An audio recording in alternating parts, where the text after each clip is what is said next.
ট্রাম্পের প্রতি কৃতজ্ঞতা জানালেন শান্তিতে নোবেলজয়ী মাচাদো। গত শনিবার ভোররাতে ভেনেজুয়েলার রাজধানী কারাকাস সহ বিভিন্ন জায়গায় হামলা চালায় যুক্তরাষ্ট্র। কারাকাস থেকে দেশটির প্রেসিডেন্ট নিকোলা মাদুরো ও তার স্ত্রী সিলিয়া ফ্লোরেসকে তুলে নিয়ে নিউ ইয়র্কে আসেন যুক্তরাষ্ট্রের সেনারা। তার বিরুদ্ধে মাদক চোরাচালান ও সন্ত্রাসের অভিযোগ এনে বিচার করার উদ্যোগ নিয়েছে যুক্তরাষ্ট্র সরকার। একটি স্বাধীন সার্বভৌম রাষ্ট্রে যুক্তরাষ্ট্রের এই অগ্রাসনের প্রতিবাদে বিশ্বের বিভিন্ন দেশে প্রতিবাদ বিক্ষোভ হচ্ছে।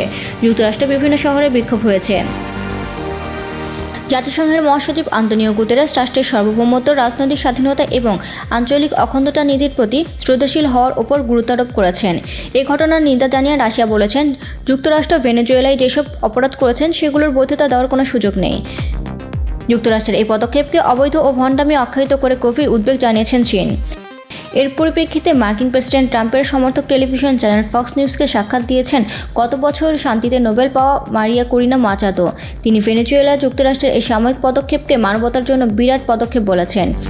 এর মধ্য দিয়েই মার্কিন প্রেসিডেন্ট বিশ্বের কাছে তার শান্তিতে নোবেল প্রাপ্য হওয়ার বিষয়টি প্রমাণ করেছেন বলে দাবি করেছেন তিনি। ভেনেজুয়েলার বিরোধী দলের নেতা 58 বছর বয়সী মারিয়া করিনা মাচাদো দীর্ঘদিন ধরে নিকোলা মাদুরোর সরকারের বিরুদ্ধে কথা বলে আসছেন। তাকে 2024 সালে নির্বাচনে অংশ নিতে দেওয়া হয়নি। তবে তিনি তার জায়গায় নির্বাচনে প্রতিদ্বন্দ্বী করা এদমুন্দো গনসালেসের পক্ষে প্রচারণা চালিয়ে যান। নির্বাচনে মাদুরোকে বিজয়ী ঘোষণা করা হয়, যদিও ভোট কেন্দ্রগুলো থেকে পাওয়া হিসাবে দেখা যায় এদমুন্দো গনসালেস বিপুল ভোটে জয়ী হয়েছেন।